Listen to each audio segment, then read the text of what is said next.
Mi suegra me invitó a una cena en el restaurante más caro de la ciudad. Frente a todas sus amigas, ella anunció que yo pagaría la cuenta, pensando que me vería avergonzada. Pero cuando el gerente llegó a la mesa y dijo 3 palabras, su sonrisa desapareció. Aquella noche descubrí que ciertas personas solo respetan a quien tiene poder, y yo tenía mucho más de lo que ella imaginaba. Pero antes de continuar, verifica si ya estás suscrito al canal y escribe en los comentarios, ¿de dónde estás viendo este video? Nos encanta saber hasta dónde están llegando nuestras historias. Mi nombre es Catalina, tengo 35 años, y durante mucho tiempo creí que el amor sería suficiente para superar cualquier obstáculo. Que si amaba de verdad, las personas a mi alrededor también me amarían de vuelta. Que la bondad atrae bondad, que la humildad conquista respeto. Estaba completamente equivocada. La historia que voy a contar sucedió hace poco más de un año, pero aún siento el peso de aquella noche en cada fibra de mi cuerpo. No por tristeza, eso ya pasó, sino por gratitud, porque aquella cena cambió mi vida de una forma que jamás podría haber predicho. Todo comenzó cuando conocí a Javier. Era guapo, educado, tenía una sonrisa que derretía cualquier defensa que intentara construir. Nos conocimos en una conferencia de negocios. Yo estaba allí representando el grupo empresarial de mi familia, y él trabajaba como director comercial de una empresa de tecnología. Parecíamos la pareja perfecta. Lo que Javier no sabía, y me aseguré de que así fuera, era la real extensión del patrimonio de mi familia. Miren bien, mi papá, don Antonio, construyó un imperio a lo largo de 40 años. Comenzó con un pequeño restaurante en el interior de Guanajuato, y cuando murió hace 5 años, dejó una red de 17 establecimientos esparcidos por todo el país, además de inmuebles comerciales e inversiones diversas. Yo era hija única, todo quedó para mí. Pero nunca quise alardear, nunca quise que la gente se acercara a mí por el dinero. Entonces vivía de manera simple. Habitaba en un apartamento modesto, usaba ropa común, conducía un auto popular. Trabajaba en la administración del grupo empresarial, pero siempre entre bastidores, lejos de los reflectores. Cuando comencé a salir con Javier, él asumió que yo era solo una empleada común, y lo dejé pensar así. Quería ser amada por quien era, no por lo que tenía. El problema es que la mamá de él, doña Mercedes, era exactamente el tipo de persona que intentaba evitar. Era viuda de un empresario que quebró poco antes de morir, y desde entonces vivía a costa de su hijo. Pero mantenía la pose de mujer rica, frecuentando los mejores lugares, usando ropa de marca y mirando a todos de arriba hacia abajo. Desde el primer día que me conoció, dejó claro que yo no era lo suficientemente buena para su hijo. Para ella, yo era una empleadilla sin futuro, sin clase, sin nada que ofrecer, y se aseguraba de recordármelo siempre que podía. Comentarios sobre mi ropa, sobre mi cabello, sobre el barrio donde vivía, sobre mi falta de refinamiento. Era maestra en disfrazar insultos de consejos, en transformar humillaciones en preocupaciones de madre. ¿Y Javier? Nunca me defendía. Decía que su mamá era así, que no debería tomarla en serio, que con el tiempo se acostumbraría a mí. Yo aguantaba en silencio, por amor, por esperanza, por miedo a perder al hombre que creía amar. Hasta aquella cena. Fue un viernes de noviembre. Javier me llamó al final de la tarde diciéndome que su mamá había organizado una cena especial en un restaurante muy sofisticado. Sería una celebración por el aniversario de bodas de una amiga suya, y ella insistía en que yo estuviera presente. Me pareció extraño. Doña Mercedes nunca insistía en mi presencia en nada, pero Javier insistió tanto que terminé aceptando. Pasé la tarde arreglándome. Elegí un vestido negro simple, discreto, que había comprado en una tienda departamental. Nada de joyas llamativas o maquillaje exagerado. Quería parecer presentable, pero sin intentar competir con aquellas mujeres que seguramente estarían cubiertas de oro. Cuando Javier pasó a recogerme, me miró con una expresión extraña. No sé si era lástima o vergüenza, quizás ambas. El restaurante estaba en la parte más exclusiva de la ciudad, Era un lugar que yo conocía muy bien, más de lo que cualquier persona en aquella mesa pudiera imaginar. Se llamaba la Maison Dorée y era la joya de la corona de nuestra cadena. El más lujoso, el más exclusivo, el más caro. Mi papá había inaugurado aquel restaurante hace 20 años, como regalo de cumpleaños para mi mamá. Ella siempre soñó con tener un lugar elegante donde pudiera recibir a sus amigas. Papá transformó ese sueño en realidad, y cuando mamá murió, hace 10 años, él mantuvo el restaurante funcionando en su memoria. Yo era la dueña de aquel lugar, pero nadie allí lo sabía. Cuando llegamos, doña Mercedes ya estaba en la mesa principal, rodeada de sus amigas. Eran 5 mujeres de la misma edad, todas vestidas como si estuvieran en un desfile de moda, todas con la misma mirada de superioridad. Me vio y abrió una sonrisa que no llegó a sus ojos. «Catalina, cariño, qué bueno que hayas venido. Siéntate aquí, a mi lado». Eso me puso en alerta. Doña Mercedes nunca me quería cerca. ¿Por qué ahora insistía en que me sentara a su lado? Me senté. Javier se sentó al otro lado de la mesa, entre 2 de las amigas de su mamá, que inmediatamente comenzaron a charlar con él. La cena comenzó con champán. Luego vinieron los aperitivos, los platos principales, los postres, todo de lo mejor que el restaurante tenía que ofrecer. Yo conocía cada platillo, cada ingrediente, cada técnica usada en la preparación, pero fingí estar impresionada, como si fuera mi primera vez allí. Durante toda la cena, doña Mercedes no desperdició una oportunidad de lanzarme indirectas. «Catalina, cariño, ¿ya habías estado en un lugar como este antes? Debe ser todo muy nuevo para ti». Yo solo sonreí y dije que el lugar era realmente muy bonito. «Me imagino», ella soltó una risita. «Con el salario de empleada es difícil frecuentar lugares así, ¿verdad?». Sus amigas rieron junto a ella. Sentí mi rostro quemar, pero mantuve la compostura. Javier fingió no escuchar. Cuando el postre fue servido, ya estaba exhausta. No de la comida o las bebidas, sino de la tensión constante, de las indirectas, de las miradas de burla. Solo quería irme. Pero entonces, doña Mercedes hizo su movimiento final. Llamó al camarero y pidió la cuenta. Cuando él trajo la pequeña carpeta de cuero, ella la agarró, la abrió, miró el valor y su sonrisa se ensanchó más aún. «Ay, Dios mío», dijo en voz alta, asegurándose de que todos en la mesa escucharan. «Esta cuenta está absolutamente exorbitante. Casi 19,000 pesos». Sus amigas abrieron los ojos en sorpresa. Algunas soltaron exclamaciones, y entonces doña Mercedes se giró hacia mí. «Catalina, cariño, tú no te importaría pagar, ¿verdad? Después de todo, fuiste tú quien más comió y bebió toda la noche». Eso era mentira. Apenas había tocado la comida. Pero a ella no le importaba la verdad. Todas las mujeres en la mesa me miraron. Algunas con lástima, otras con una curiosidad mórbida, esperando ver mi humillación. Javier finalmente me miró, pero no dijo nada.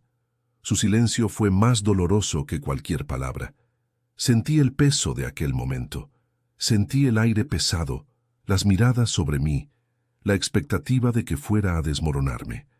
Y fue en ese momento exacto cuando el gerente del restaurante apareció. El gerente de la Maison Dorée se llamaba Rodrigo. Había trabajado con nosotros durante 15 años, desde que el restaurante abrió. Era un hombre discreto, profesional, absolutamente leal a mi familia. Y cuando vio la escena que se estaba desarrollando, entendió inmediatamente qué estaba sucediendo. Se acercó a la mesa con pasos tranquilos, su expresión ilegible.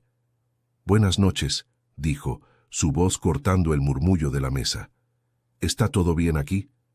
Doña Mercedes se enderezó, satisfecha de tener otra testigo para mi supuesta humillación. Sí, está todo perfecto», respondió con falsa simpatía. «Estábamos apenas resolviendo quién va a pagar esta cuenta maravillosa. Mi nuera aquí se ofreció gentilmente. Yo no me había ofrecido para nada». Pero no tuve tiempo de protestar. Rodrigo miró la cuenta, luego me miró a mí, e hizo algo que dejó a todos en la mesa en silencio absoluto. Agarró la carpeta de cuero, la cerró y la colocó de vuelta en el bolsillo de su saco. «Con permiso, señora», dijo dirigiéndose a doña Mercedes con una educación gélida, «pero creo que hay un malentendido aquí».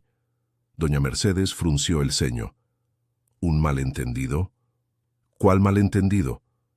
Rodrigo se giró hacia mí e inclinó ligeramente la cabeza. «Señorita Catalina», dijo usando el trato formal que siempre usaba conmigo, «¿desearía que providenciara algo más? Quizás una botella del vino que su papá guardaba para ocasiones especiales». El silencio que siguió fue ensordecedor. Doña Mercedes parpadeó confusa. «Señorita Catalina», repitió, «¿por qué la está llamando así?» Rodrigo mantuvo su expresión neutral. «Porque la señorita Catalina es la propietaria de este restaurante. De hecho, de toda la cadena La Maison. Ha sido mi patrona durante los últimos 5 años. Si alguien hubiera dejado caer un alfiler en ese momento, el ruido habría resonado por todo el salón». Doña Mercedes se puso blanca, literalmente blanca. El color se fue de su rostro como si alguien hubiera corrido una cortina. «¿Qué?», susurró. «¿Esto es algún tipo de broma?» «No, señora», respondió Rodrigo con tranquilidad. «La familia de la señorita Catalina es propietaria de este establecimiento desde su inauguración. Su papá, el señor Antonio, fundó la cadena hace más de 2 décadas. Tras su fallecimiento, la señorita Catalina asumió el control del grupo empresarial». Hizo una pausa y luego añadió con una sutileza devastadora: «Además, puedo informar que esta mesa específica, donde las señoras están sentadas, fue diseñada personalmente por la mamá de la señorita Catalina. Era su mesa favorita». Sentí mis ojos arder. No de vergüenza, sino de emoción. Rodrigo sabía exactamente lo que estaba haciendo. Me estaba defendiendo de la única forma que podía, con la verdad. Doña Mercedes se giró hacia mí, su boca abriéndose y cerrándose como un pez fuera del agua. «Charles, ¿tú eres dueña de este lugar?», balbuceó. «¿Y nunca dijiste nada?». La miré directamente, por primera vez aquella noche sin desviar la mirada. «Usted nunca preguntó», respondí simplemente. Estaba demasiado ocupada juzgándome. Sus amigas comenzaron a cuchichear entre sí, lanzando miradas nerviosas a doña Mercedes. El clima en la mesa cambió completamente. De repente, yo no era más la empleadilla sin futuro. Yo era la dueña del restaurante más exclusivo de la ciudad. Y ellas estaban sentadas en mi mesa. Doña Mercedes intentó recomponerse. «Bueno, esto cambia las cosas», dijo con una risa forzada. «¿Por qué no nos contaste antes, cariño? Podríamos haber...» «¿Qué?», la interrumpí. «¿Tratarme con respeto?». Ella tragó saliva. «No es eso lo que quise decir, es exactamente eso que quiso decir», dije, mi voz firme, pero sin rabia. «Usted pasó los últimos 8 meses humillándome porque pensaba que no tenía dinero. Me miró de arriba hacia abajo porque mi ropa no tenía etiquetas de marca. Me invitó a esta cena específicamente para avergonzarme frente a sus amigas». Hice una pausa, dejando que mis palabras se hundieran. Quería verme llorar, quería que implorara, quería que me avergonzara intentando pagar una cuenta que no podría costear. Doña Mercedes no respondió, pero su silencio era respuesta suficiente. Me levanté de la mesa. «Bien», dije, «la cuenta de esta noche está cancelada. Pueden comer y beber lo que quieran. Es por mi cuenta».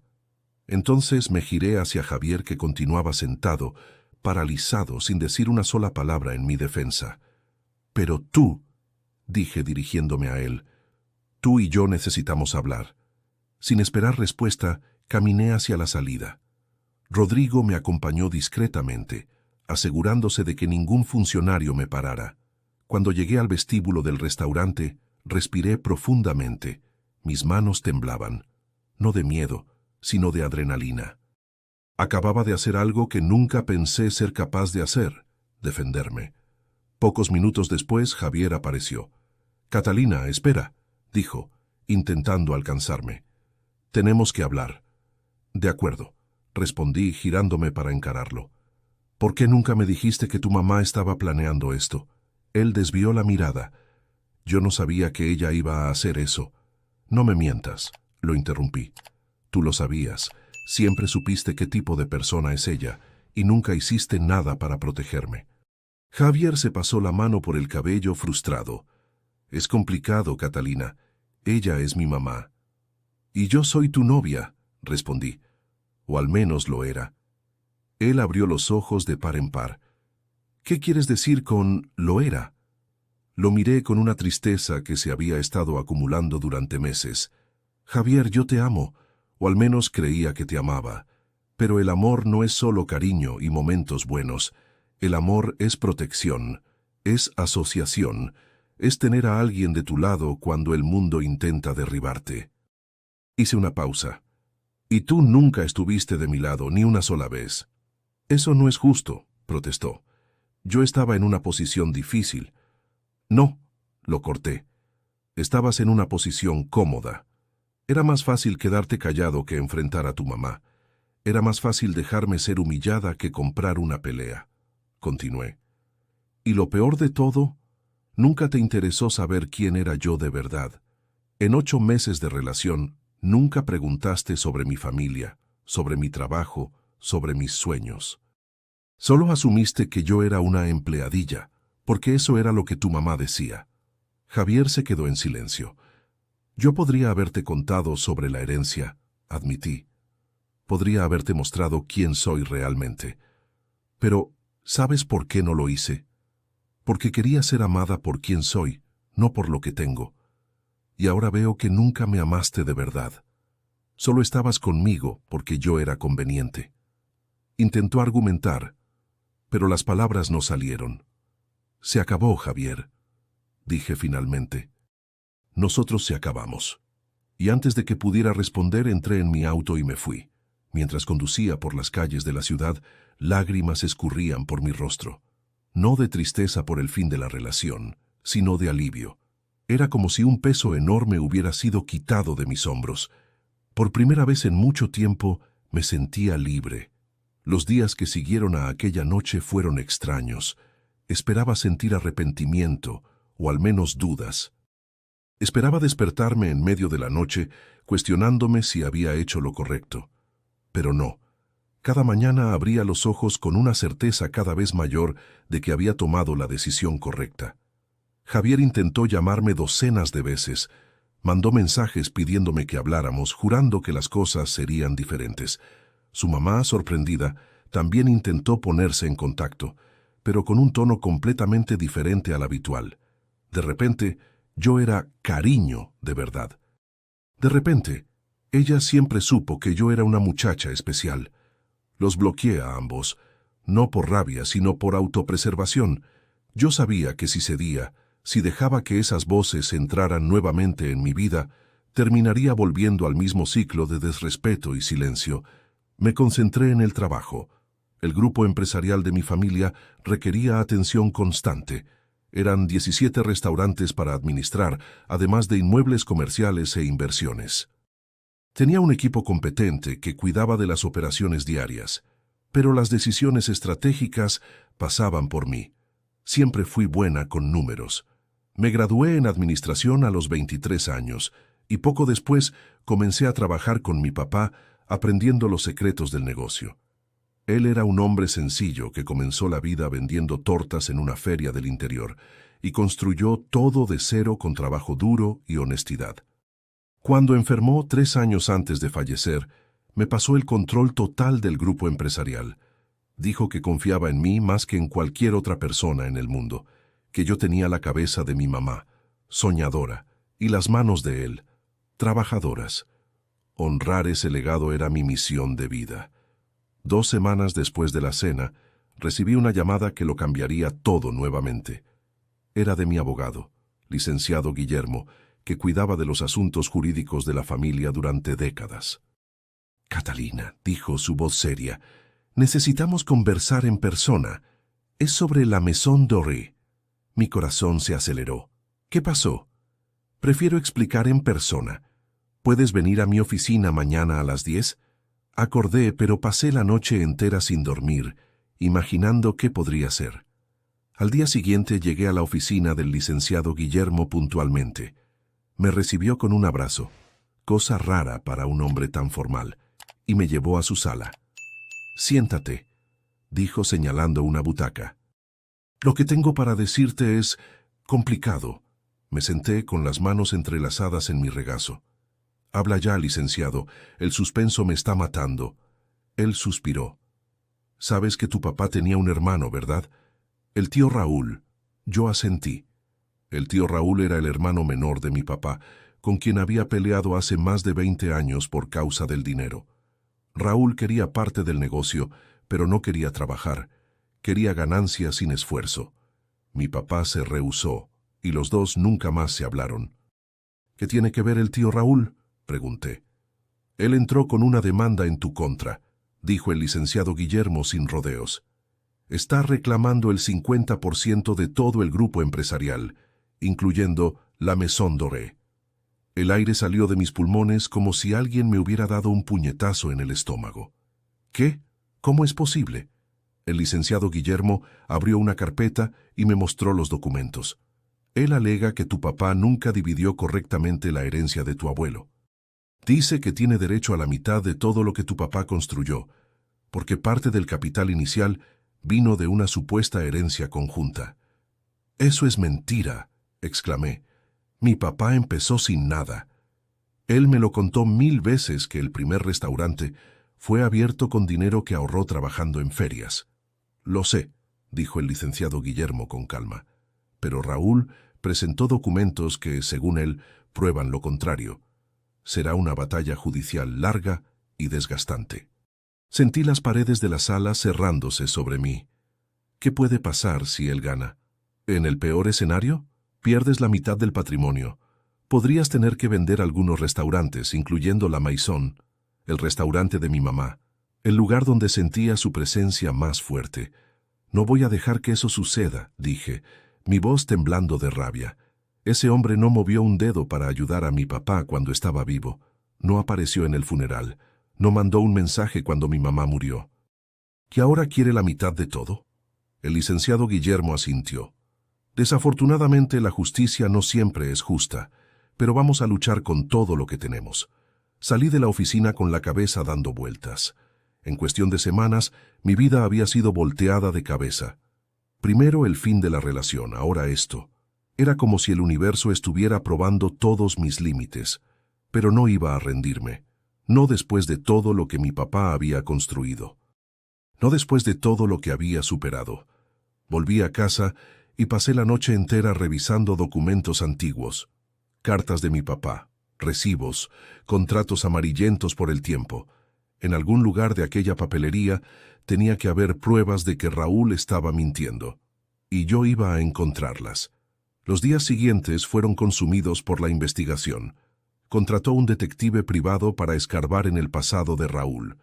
Descubrí cosas que me dejaron enojada. Raúl se había casado 3 veces. Todas las esposas lo dejaron llevándose parte de su patrimonio.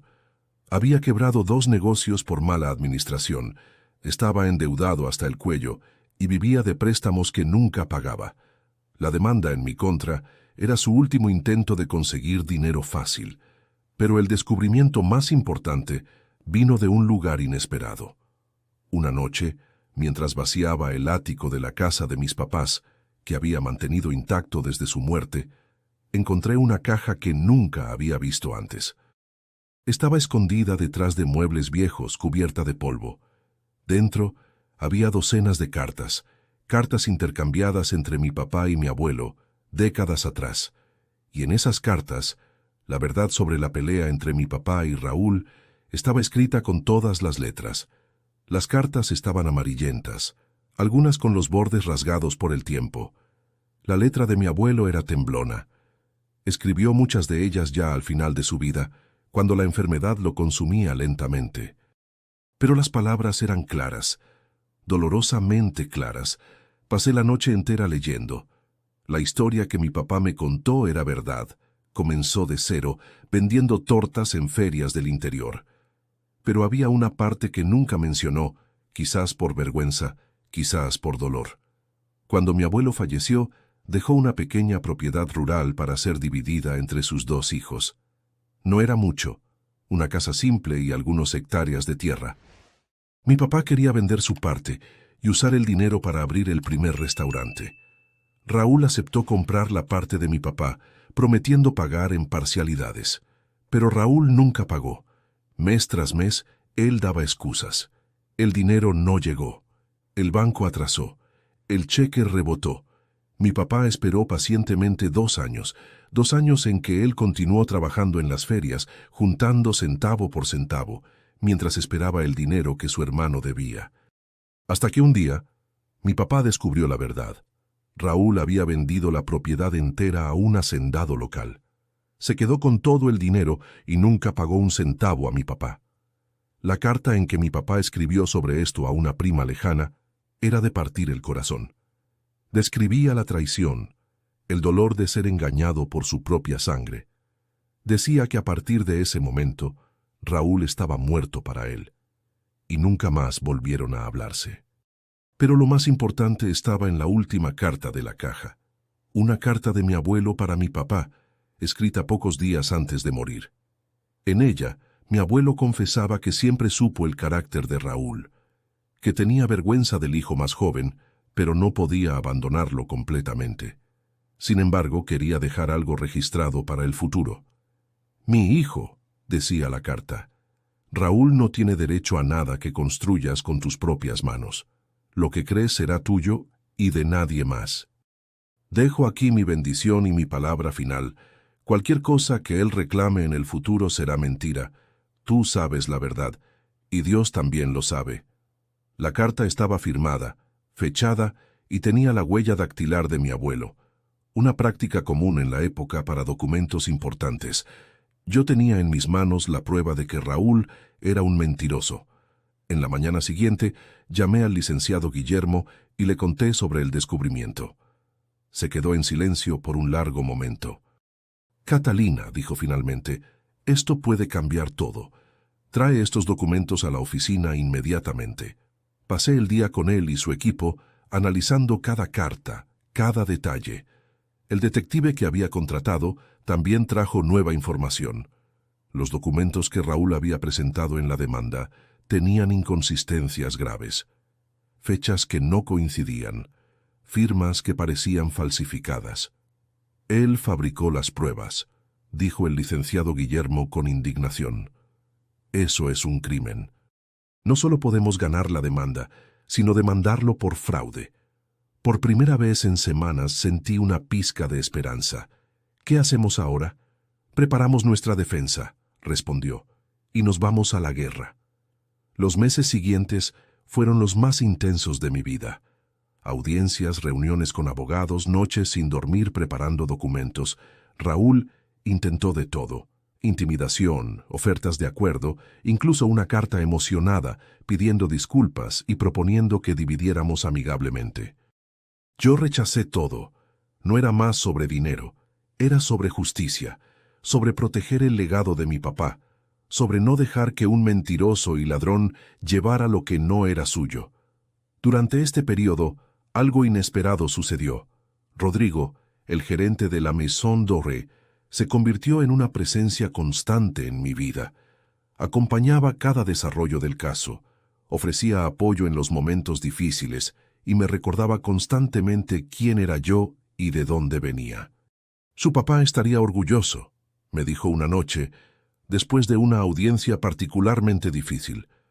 «Usted es fuerte como él». «No me siento fuerte», confesé.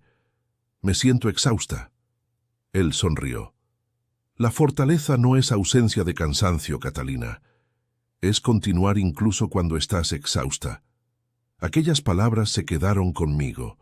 La audiencia final del proceso sucedió en un día lluvioso de julio. El tribunal estaba lleno. Abogados, testigos, curiosos que habían oído hablar del caso. Raúl estaba sentado del otro lado del salón, pareciendo mucho menos confiado que al inicio del proceso. El licenciado Guillermo presentó nuestras pruebas metódicamente: las cartas de mi abuelo, los registros bancarios probando que mi papá nunca recibió dinero de herencia, los reportes de los peritos mostrando que los documentos de Raúl eran falsificados. Cuando llegó el turno de Raúl de declarar, se enredó en sus propias mentiras. Se contradecía en cada respuesta. Sudaba, tartamudeaba. La jueza lo observaba con una expresión que oscilaba entre el desprecio y la incredulidad. Al final de la audiencia, ella no necesitó mucho tiempo para deliberar. Este tribunal declara improcedente la acción movida por el señor Raúl en contra de la señorita Catalina, declaró su voz resonando por el salón. Más que eso, frente a las evidencias claras de falsificación de documentos y mala fe procesal, estoy remitiendo este caso para investigación criminal. Raúl empalidece. Intentó protestar, pero su abogado lo detuvo. Además, continuó la jueza, condeno al demandante al pago de todos los costos procesales e indemnización por daño moral a la demandada, en el valor de 300,000 pesos. Yo no podía creer lo que estaba escuchando. Habíamos ganado. Después de que la sesión fue encerrada, el licenciado Guillermo me abrazó. Se acabó, Catalina. Lo conseguiste. Pero cuando miré hacia el otro lado del tribunal, vi a Raúl mirándome con un odio puro en los ojos. Y en ese momento supe que no sería tan simple. La victoria en el tribunal debería haber sido el fin de todo. Pero ciertas personas no aceptan perder. En las semanas que siguieron a la decisión judicial, comencé a percatarme de cosas extrañas. Un auto que parecía seguirme cuando salía del trabajo, llamadas anónimas al despacho del grupo empresarial, mensajes amenazantes enviados a las redes sociales de los restaurantes. Al principio, intenté ignorar. Pensé que era paranoia, estrés acumulado de los meses de proceso. Pero cuando una de las ventanas de mi apartamento apareció rota sin explicación, supe que algo estaba muy mal. Contrató guardaespaldas, instalé cámaras, cambié mi rutina. Pero la sensación de estar siendo observada no se iba. Una noche recibí una llamada de un número desconocido. Dudé en contestar, pero algo me dijo que debería hacerlo. ¿Aló? Destruiste mi vida. Era la voz de Raúl arrastrándose, como si estuviera borracho. Tú y tu papá maldito creen que son mejores que yo. Mi corazón se aceleró, pero mantuve la voz firme. Raúl, tú destruiste tu propia vida. No me culpes a mí. Vas a pagar, siseó. Tú y todo lo que ames. Ya lo verás. La llamada fue desconectada. Inmediatamente llamé a la policía y al licenciado Guillermo. Registramos la amenaza, pedimos medidas protectivas. Pero yo sabía que un pedazo de papel no me protegería de alguien tan desesperado. Los días siguientes fueron tensos. Yo casi no dormía, sobresaltándome con cada ruido. Los empleados de la Maison Doré notaron mi cambio de comportamiento y comenzaron a preocuparse. Rodrigo fue el único que consiguió calmarme. Usted no puede dejar que el miedo controle su vida, dijo una noche cuando fui al restaurante para verificar cómo estaban las cosas. Si hace eso, él gana incluso sin hacer nada. Usted no entiende, respondí. Él es capaz de cualquier cosa. Vio lo que hizo en el proceso. Vi, concordó Rodrigo. También vi a usted enfrentarlo y vencer. La mujer que derrotó a Raúl en aquel tribunal no es la misma que está temblando de miedo ahora. Él tenía razón. En algún momento había dejado que el miedo me consumiera. Aquella noche tomé una decisión. No iba a huir más. No iba a esconderme más. Si Raúl quería guerra, iba a tener.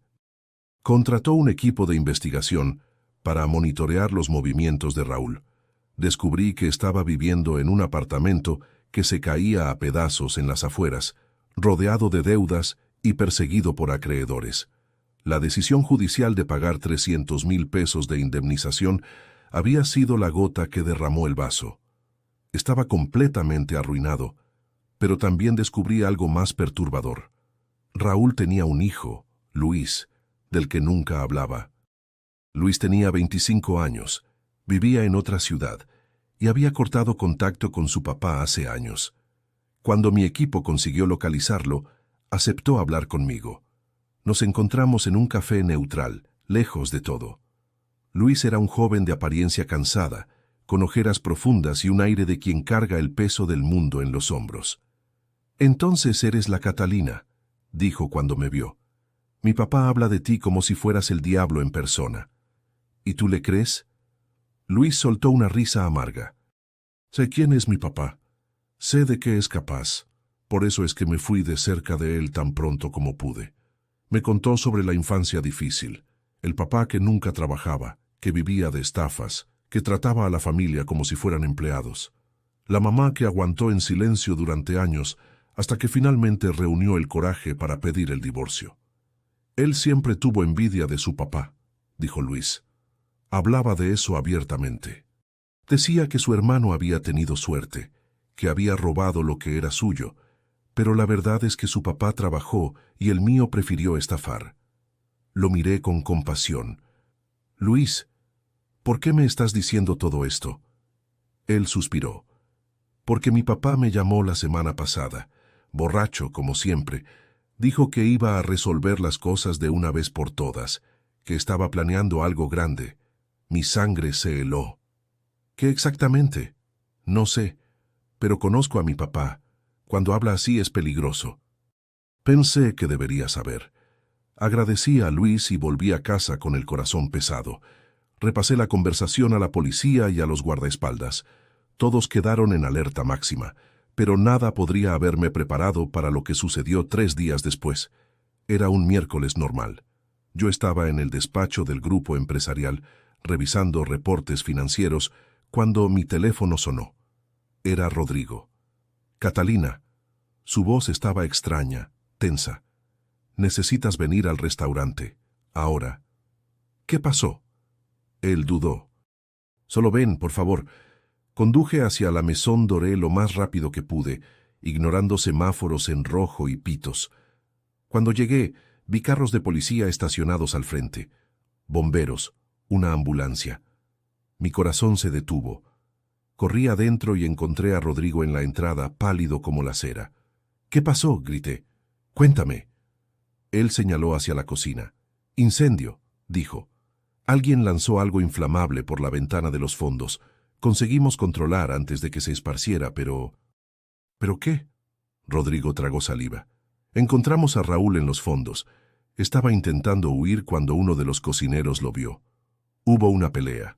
Raúl se cayó y se golpeó la cabeza. Él está... vivo, pero inconsciente. La ambulancia lo está llevando ahora. Me derrumbé en una silla, las piernas incapaces de sostenerme. Raúl había intentado quemar el restaurante de mi mamá, el lugar más precioso que tenía, y casi lo consigue. Los días que siguieron fueron un torbellino de emociones y procedimientos burocráticos. Raúl sobrevivió, pero quedó en coma durante una semana. Cuando despertó, fue inmediatamente arrestado y transferido a la ala médica de la prisión. Además de las acusaciones anteriores de falsificación de documentos, ahora enfrentaba tentativa de incendio criminal y daño al patrimonio. El abogado de Raúl intentó alegar insanidad temporal, desesperación financiera, cualquier cosa que pudiera reducir la pena. Pero las evidencias eran abrumadoras. Raúl había planeado todo. Compró el material inflamable días antes, estudió la rutina del restaurante, esperó el momento en que habría menos empleados. Si no fuera por la acción rápida de Rodrigo y del equipo de cocina, la Maison Doré habría quedado convertida en cenizas. La restauración del restaurante tomó 3 meses, 3 meses en que supervisé cada detalle, cada pared reconstruida, cada equipamiento reemplazado. Quería que quedara exactamente como antes. No, mejor que antes. Y quedó. La reapertura de la Maison Doré fue un evento que emocionó a toda la ciudad. La historia había filtrado a la prensa. La saga de la joven heredera que enfrentó a un tío corrupto, sobrevivió a amenazas y aún así consiguió preservar el legado de su familia. Periodistas querían entrevistas, revistas querían portadas. Rechacé casi todas. No quería fama, quería apenas paz. Pero hubo una entrevista que acepté, para un pequeño periódico local de una pequeña ciudad en el interior de Guanajuato, la ciudad donde mi papá había nacido. Parecía apropiado que aquella historia terminara donde todo comenzó. La reportera era una señora de cabellos blancos que conocía a mi familia desde décadas atrás. Su papá estaría muy orgulloso, dijo, los ojos con lágrimas. Usted honró su memoria. Solo hice lo que él me enseñó, respondí. Trabajar duro, ser honesta. Y nunca rendirse. Aquella noche, después de que todos los invitados se fueron, quedé sola en el restaurante. Me senté en la mesa que mi mamá había diseñado, la misma mesa donde doña Mercedes intentó humillarme meses atrás. ¿Cómo la vida había cambiado desde entonces? Pensé en Javier. Supe por conocidos en común que había terminado con otra novia pocos meses después de mí, y otra después de esa. Doña Mercedes continuaba dictando la vida de él, y él continuaba obedeciendo. Sentí lástima. No rabia, no rencor. Apenas lástima de alguien que nunca tendría el coraje de vivir su propia vida. Pensé en Raúl, ahora cumpliendo pena en la prisión, destruido por su propia avaricia y resentimiento. Toda la energía que gastó intentando tomar lo que no era suyo podría haber sido usada para construir algo propio. Pero prefirió el camino fácil. Y el camino fácil siempre cobra su precio. Y pensé en mí misma. La Catalina de un año atrás era tan diferente, insegura, silenciosa, permitiendo que otros me definieran, escondiendo quién realmente era por miedo a no ser aceptada. Aquella Catalina murió aquella noche en el restaurante, cuando doña Mercedes intentó humillarme. En su lugar nació alguien más fuerte, más confiada, alguien que sabía su valor y no necesitaba probarlo a nadie. Mi teléfono sonó, interrumpiendo mis pensamientos. Era Rodrigo. ¿Aún en el restaurante?, preguntó. Sí, estaba pensando. Pensar demasiado hace mal, bromeó. Si quieres compañía, sonreí. Me encantaría. 20 minutos después, Rodrigo llegó con una botella de vino, del stock especial que mi papá guardaba para ocasiones únicas. Creí que hoy merecía, dijo, sirviendo 2 copas. Brindamos en silencio. No había necesidad de palabras. En algún momento de aquella noche, entre conversaciones sobre el restaurante, sobre la vida, sobre el futuro, percaté de que mis sentimientos por Rodrigo habían cambiado. Él no era más apenas el gerente leal que conocía a mi familia hace años. Era alguien que me veía de verdad, que me apoyaba sin esperar nada a cambio, que estaba a mi lado en los momentos más difíciles. No sé quién dio el primer paso. Quizás fue él, quizás fui yo. Pero cuando nuestros labios se encontraron, fue como si todo finalmente hiciera sentido.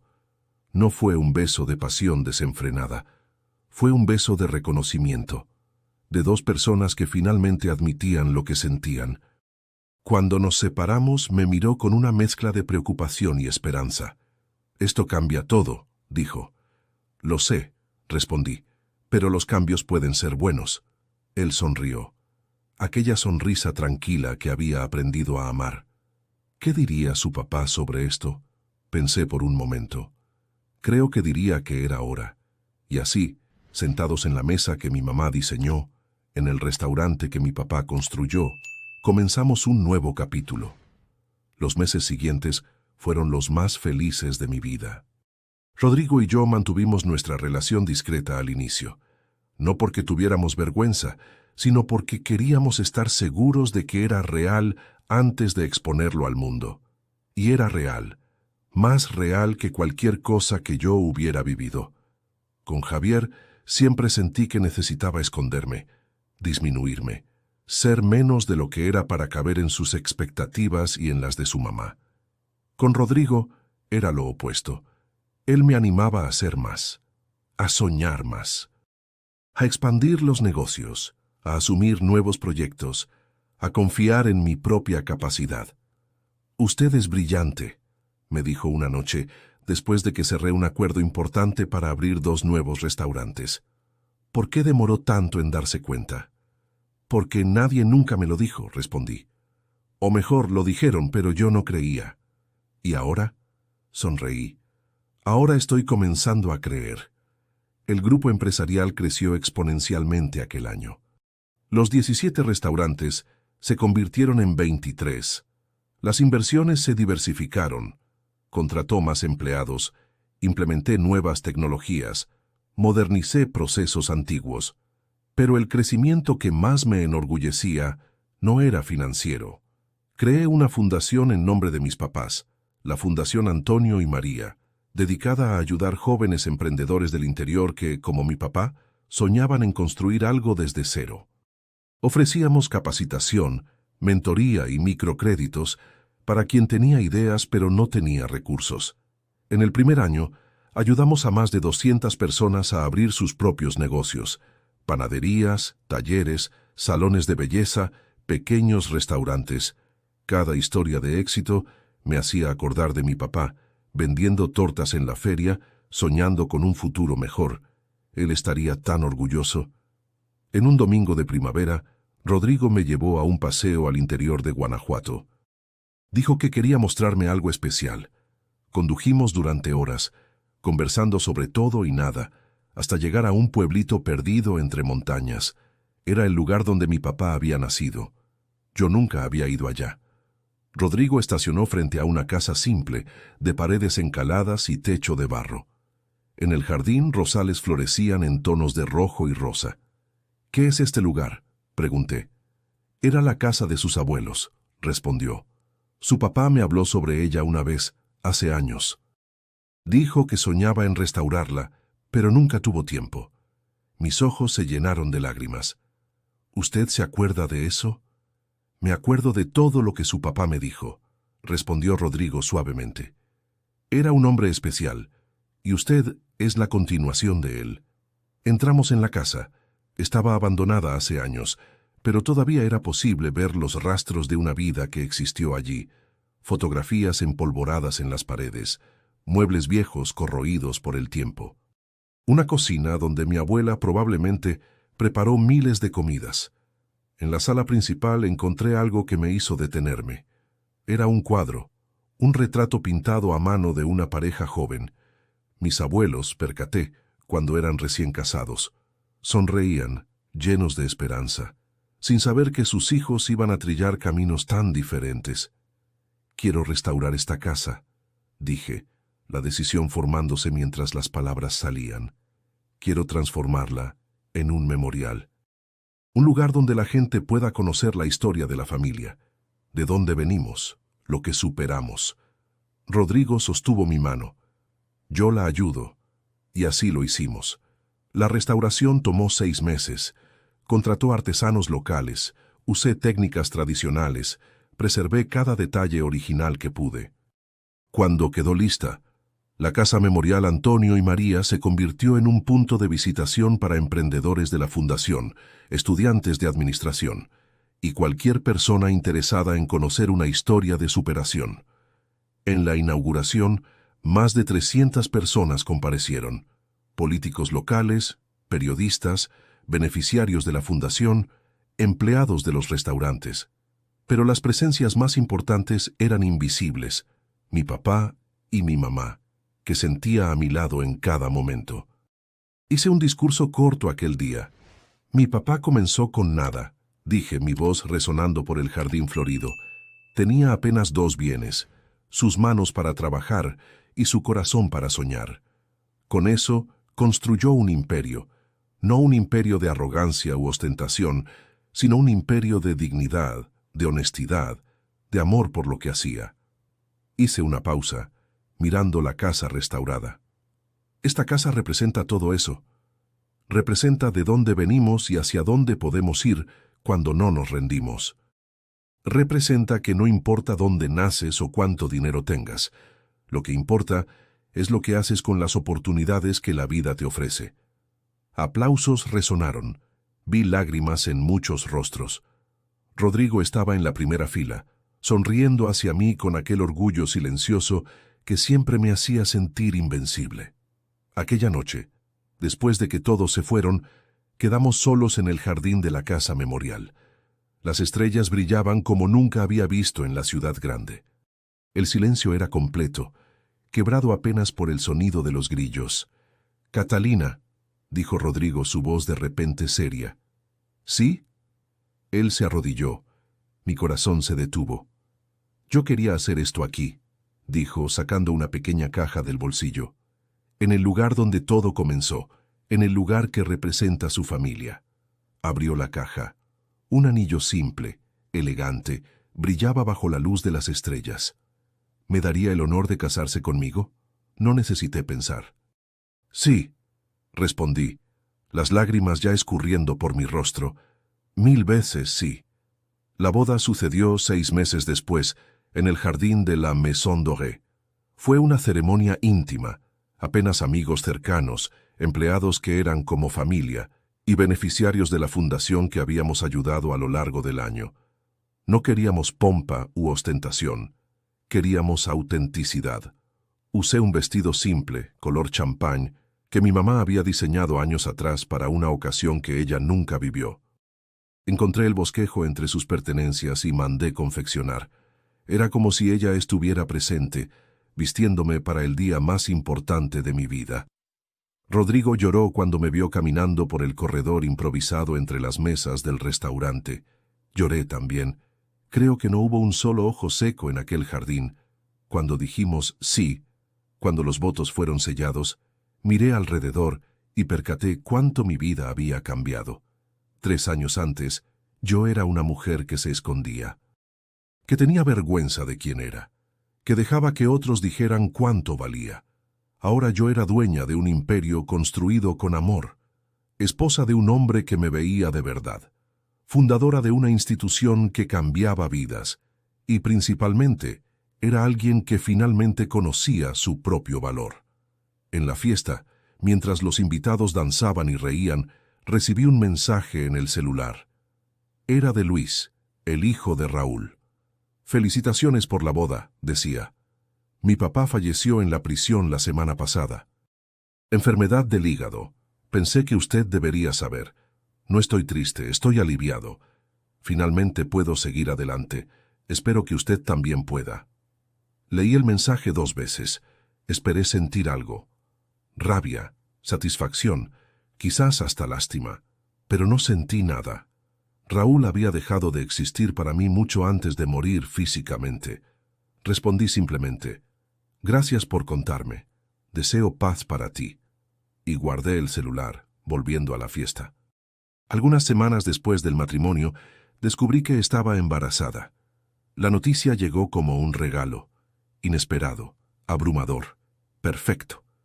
Rodrigo y yo lloramos juntos durante horas cuando la prueba dio positivo. «Va a ser niña», dije, sin saber por qué. «Estoy segura». Y era. María Antonia nació en un día soleado de diciembre, exactamente un año después de la reapertura de la Maison Dorée. Tenía los ojos del papá y la sonrisa de la abuela que nunca conoció. Cuando la sostuve en mis brazos por la primera vez, sentí una conexión que trascendía cualquier cosa que hubiera experimentado. Allí estaba el futuro. Allí estaba la continuación de todo lo que mis papás habían construido. «Ella va a conocer la historia», susurré para Rodrigo, que estaba a mi lado en la sala de parto. «Va a saber de dónde vino. Va a saber que su bisabuela diseñaba vestidos y su bisabuelo vendía tortas. Va a saber que su familia superó traiciones, amenazas, incendios. Y va a saber que puede superar cualquier cosa también». Rodrigo besó mi frente. «Ella va a ser fuerte como la mamá», dijo. «Tengo certeza de eso. Hoy, mientras cuento esta historia, María Antonia está durmiendo en la sala al lado.